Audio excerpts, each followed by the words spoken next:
After more than 50 years of what can only be described as bitterly antagonistic relations between the United States and Cuba, in July 2015, President Obama finally oversaw the resumption of diplomatic ties. But now, after a series of dramatic incidents allegedly involving injury to U.S. diplomats in Cuba, this newfound friendship has been strained to the breaking point.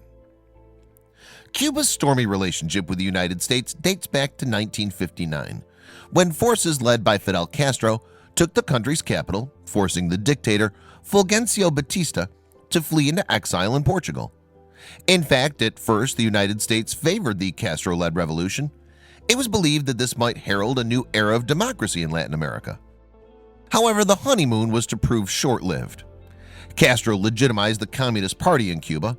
There were large-scale expropriations of agricultural land, and many people were executed by the communist regime. Consequently, the United States embarked on a policy of increasing stringent economic sanctions against its Caribbean neighbor. In retaliation, Cuba signed an economic treaty with the Soviet Union, America's principal Cold War protagonist. Then relations between the two countries had taken a decided turn for the worse in 1960, after U.S. President Eisenhower had authorized a bid by Cuban dissidents to forcibly remove Castro. This became known as the Bay of Pigs invasion, an operation mounted in April 1961. Some 1,400 troops, supported by CIA B-26 bombing raids, landed at a beach in the Bay of Pigs. However, the Cuban army was equal to the task of repelling the invasion. As a result, this ill-advised adventure ended in ignominious defeat after just 3 days of operations. The main results of this misbegotten campaign to end Castro's communist regime were threefold. It strengthens Castro's position as unchallenged Cuban supremo, it reinforced Cuba's relations with the Soviet Union, and it heightened enmity between the United States and Cuba. And there was worse to come in the shape of the Cuban Missile Crisis. The Cuban Missile Crisis, which lasted for 13 days in October 1962, is seen by many pundits as the closest the United States and Soviet Union came to all-out nuclear war. The Soviets were unhappy that the Americans were deploying nuclear missiles in Italy and Turkey. They retaliated by sighting nuclear weapons on Cuba, just 90 miles off Florida. After that, the United States blockaded Cuba to prevent delivery of more missiles and demanded that the Russians withdraw the missiles they'd already deployed. Much to the relief of a terrified world, Presidents Kennedy and Khrushchev hammered out a deal. The result was Soviet nuclear weapons were removed from Cuba and U.S. missiles were withdrawn from Turkey.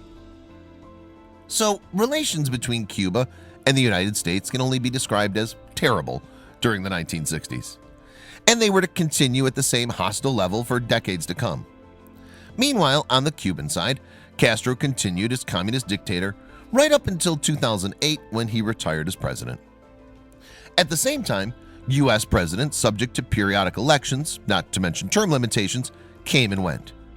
But none was prepared to countenance an end to the embargo on Cuba or the resumption of diplomatic relations.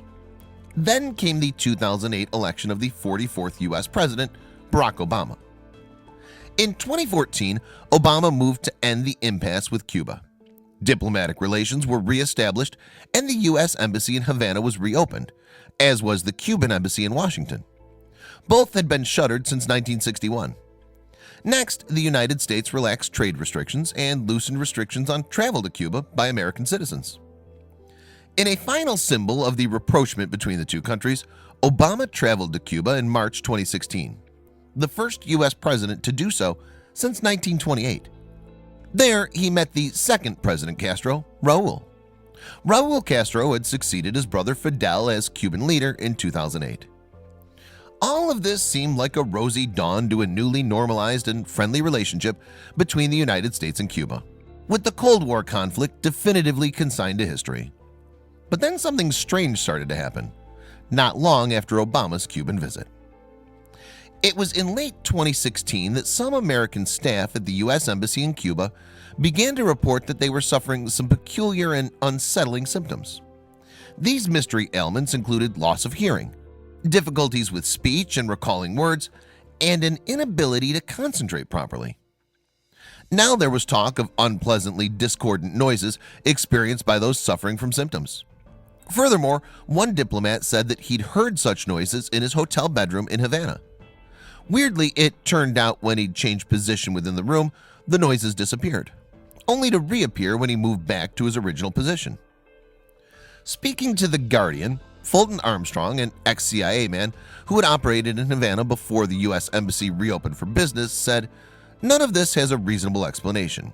It's just mystery after mystery after mystery." And suspicions began to grow that U.S. officials were being targeted by some kind of sonic beams. Eventually, 24 American government staffers and their partners who had been stationed in Havana were reported to have experienced the strange and inexplicable symptoms, both in hotels or in their homes. In addition, some Canadian officials also reported these ailments. In December 2017, U.S. Secretary of State Rex Tillerson told the Associated Press that he was convinced these were targeted attacks. Doctors began to examine the victims of these attacks, and their findings made sobering reading. Subsequently, tests revealed that staff who'd worked at the embassy had observable changes to the white matter tracts in their brain, tracts that allow messages to pass across the brain. Nevertheless, Cuban officials have been adamant that they know nothing about attacks on U.S. personnel serving in Havana.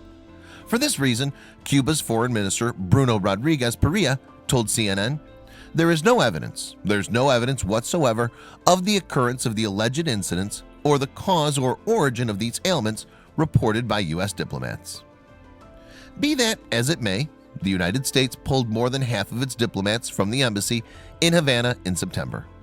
This was followed in October by the expulsion of 15 Cuban officials who'd been serving at the Cuban embassy in Washington.